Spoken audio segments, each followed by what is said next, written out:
Ang tagal naman ni Dave. Ano bang sabi niya? Basta ang sabi niya sa akin, hintayin daw natin siya rito. Bakit? Ano bang gagawin natin? Saan ba tayo pupunta?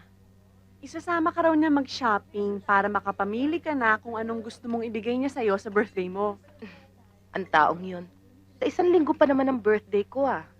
Saka hindi naman regalo niya ang importante sa akin. Basta ang mahalaga, nandun siya. At isa pa, huwag kang mawawala sa birthday ko ah. Oo naman. Alam mo, ngayon may problema ang sir mo, hindi ako makatulog. Alam mo, Lisa, huwag ka masyadong mag-aalala. Kasi kayang-kaya naman niyang lusutan yun eh. Kaya nga siguro. Pero hindi mo maaalis sa akin na mag-alala. Mahal na mahal ko kasi siya eh. Kaya ipakikiusap ko sa'yo. Sana wag na wag mo siyang pababayaan. Lisa, kahit paano, may pinagsamahan na rin kami ni Sir Dave. Kita mo nga ngayon, kahit suspendido siya, palagi pa rin akong kasama. At kapag nagka-problema naman siya, otoridad pa rin akong aalalay sa kanya. Hi! Hello! I'm Jerry. Alam niyo, ang gaganda ninyo. Pwede bang umupo dito sa tabi niyo? Huwag kang matatakot, akong bahala. Boss, hindi mo na itatanong. Pulis ako. At, etong badge ko.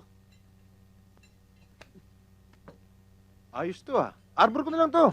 Para pagsakay ko ng bus, libre ako sa pamasahe. Baka naman gusto mo ito arborin mo. Pero bala lang ibibigay ko sa'yo, ah. Okay to ah!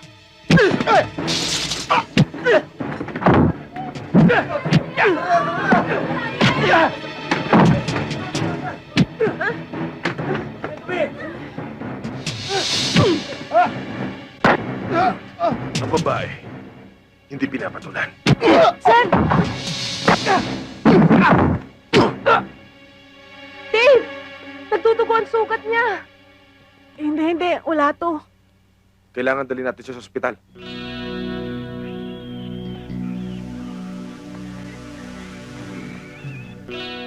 Pero darating din ang araw kung anong ginawa niya sa bata. Gagawin ko sa inyo.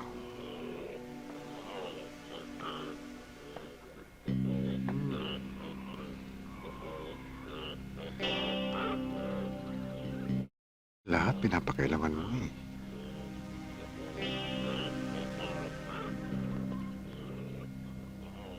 Ang ganda ng sikat ng araw dito, sir.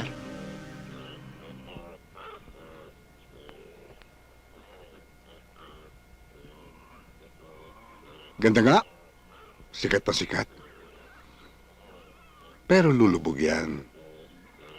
Paglubog niyan, kasama ka. Sisiguraduhin ko.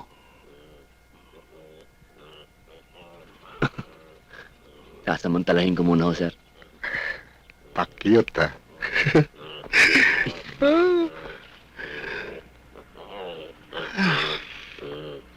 Alam mo, Angel, totoo niyan. Kaya kami nandito. Gusto lang namin magpasalamat sa'yo. Dahil sa ginawa mong pagsulat sa direktor, malaki ang pinagbago. Saka Angel, simula ngayon, wala nang matandang ilalabas para magtrabaho. Ta, Commander, may ambulansya na kami! Ambulansya? Aba, okay yan. Yan, Commander. Angel, bakit meron pa rin kayong mga hidden codes? Tsaka, bakit hanggang ngayon, umaabot pa rin sa punto na may mga nasasaktan? Ang bilibid ang pinakahuling hakbang papunta sa sementeryo. May ilan-ilan dito. Hanggang ngayon, sagad sa buto ang kasamaan. Ang sabihin mo, ayaw mo lang madagdagan yung kaso mo. Natatakot ka. Kahit kailan, hindi pwedeng pantayan ng kabaitan o kabutihan ang kasamaan. Lumaki ako na iba-iba yung tatay ko. Ha? Wala, kung sino lang yung kapartner ng mami sa negosyo, yun ang tatay ko. Tapos, ang mami ko naman, wala yun. Parang aparisyon lang yun sa buhay ko. Tama. Napakalaki ng puhunan ng gobyerno para lang sa pagbabago namin. Dadagdagan pa ba ang problema nila, ang gastos nila para lang sa mga walang kwentang taong ayaw magbago? At least ikaw, di ba? Alam mo na wala ang mami mo. Sa buong mundo, sa bawat lugar, sa bawat bansa, may batas na sinusunod. Minsan, kailangan ng gera para mapangalagaan ang katahimikan. Gusto mo ba siyang makita, Angel? Sino?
Tigil!